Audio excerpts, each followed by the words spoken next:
Hi, I'm Griffin Johnson, the Armchair Historian. Today's video, the role of the musician. We'll begin by succinctly addressing the battlefield musician's origins before honing in on what he did during the Age of Gunpowder.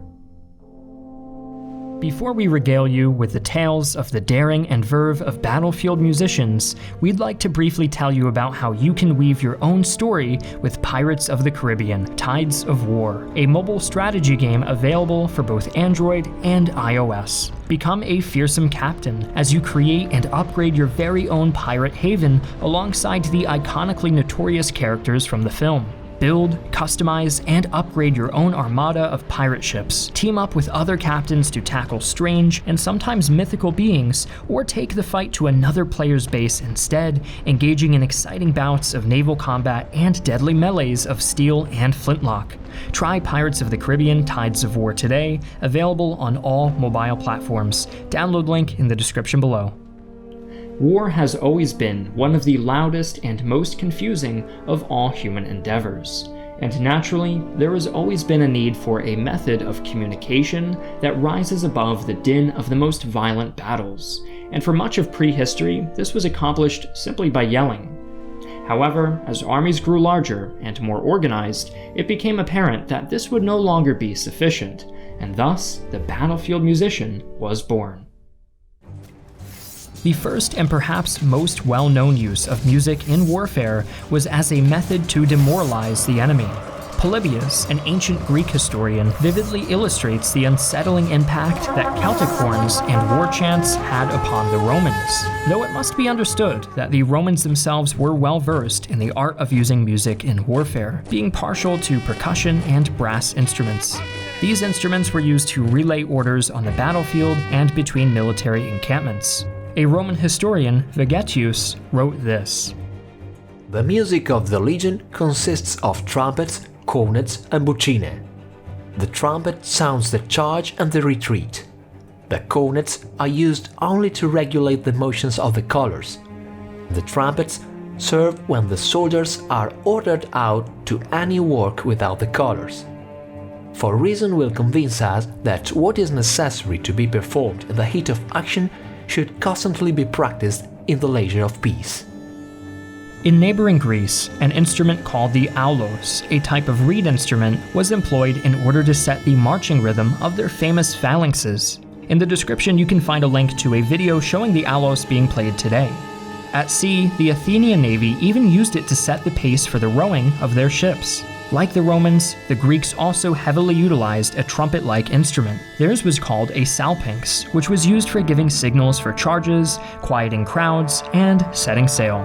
Much later, in the 12th century, Europe got its hands on an early double-reed wind instrument called the shawm, an instrument I'm sure you've heard played in the background of any medieval game or movie. In addition to being used ceremonially, this instrument served a military purpose, as the early versions of the shawm produced a blaring noise to disrupt the enemy's cohesion and morale. About a century later, the Ottomans notably created the first formal military bands, mostly composed of their elite units, the janissaries.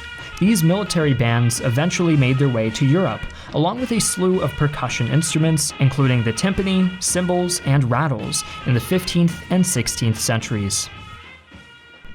But with the advent of gunpowder, the role of the military musician had to be redefined, along with really everything else. The deafening roar of cannon and musket fire, combined with the vast amounts of smoke these weapons produced, made it even more difficult to maintain cohesion on the field. The only thing that could penetrate the noise and chaos were the piercing sounds of the fife, drum, and horn. By the 18th century, full marching bands were incorporated into the basic training structure of most European armies, stripping the position of much of its innate prestige. At that point in time, warfare had come full circle as the military thinkers of the Enlightenment revived the ancient doctrines of the Greeks and Romans. This included an emphasis on training and discipline. Music was recognized as an effective tool to provide order, and consequently, every army in Europe began employing professional musicians. The most important function of the musician was to relay orders from the officers to the men they commanded by means of symbolic drum patterns and fife melodies. Complex formations required every man to know exactly what his commanding officer wanted and when he wanted it done. The bugle, first used by Hanover in 1758 and the English by 1764, was used specifically by cavalry to relay orders, so as not to be confused with the infantry's instructions. As the 18th century came to a close and the 19th century began, however, the bugle gradually began to replace the fife, first in the nascent United States and then in Europe.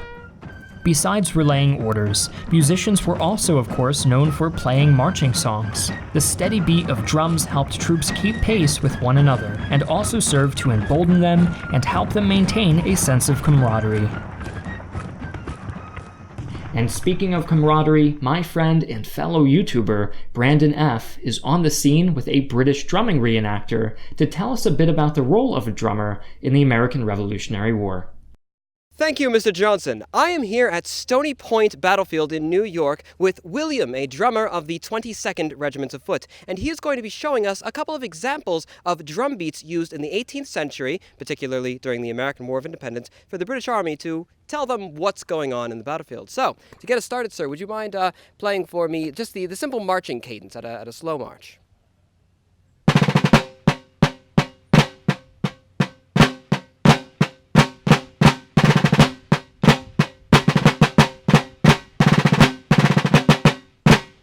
You can hear there that left, left, left, right, left kind of tone to the cadence, if you will. Now that's all good and fun. What happens if there is an emergency and you need everyone there right now? The enemy is ambushing you. Something's going very wrong. You need the soldiers to get to their central position as quickly as possible. You need to beat to quarters.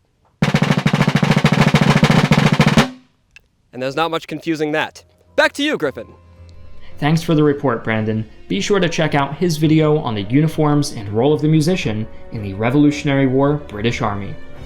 One thing to keep in mind is that despite their relatively limited role in combat, drummers often distinguish themselves on the battlefield. For example, in 1796, André Estienne helped rout a large portion of the Austrian army at the Battle of Arcole by swimming across the river that separated the Austrians and the French, and then playing the drums so loudly behind the Austrians that they thought they were encircled. After the Austrians diverted troops to cover their rear, the French attacked them and were victorious. However, the use of martial music extends beyond Europe.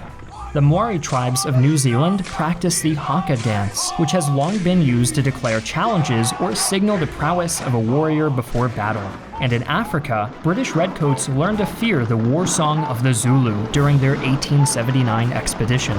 Similar to the European practices, the Zulu war chants had a tactical component to them as well, with each group having its own unique song to distinguish it in battle. Just 16 years after the Anglo-Zulu War, the radio was invented, revolutionizing the way troops were able to be commanded on the battlefield. But the European marching band did not just die out. The Great Highland Bagpipe, for example, was used by the British Army in both World Wars. In the Battle of Loos in 1915, Scottish piper Daniel Laidlaw inspired his battalion by charging the enemy alone, dodging enemy fire and errant clouds of lethal mustard gas along the way. Like the little drummer of Arcole before him, his tenuous grasp of the line between bravery and insanity earned him prestige at home, symbolized in this case by the Victoria Cross. In the latter half of the 20th century, the functions of the dedicated field musician, communication, and morale were filled by the radio, the record player, and later the cassette tape, culminating in the greatest soundtrack to a war in history. In spite of his replacement, the legacy of the military musician continues through military bands, who are used in ceremonial roles. Moreover, the military musician lives on through the national anthems of countries all around the globe. Most of these patriotic pieces began their life in war, sung by men seeking inspiration and assurance that their sacrifices would not be in vain.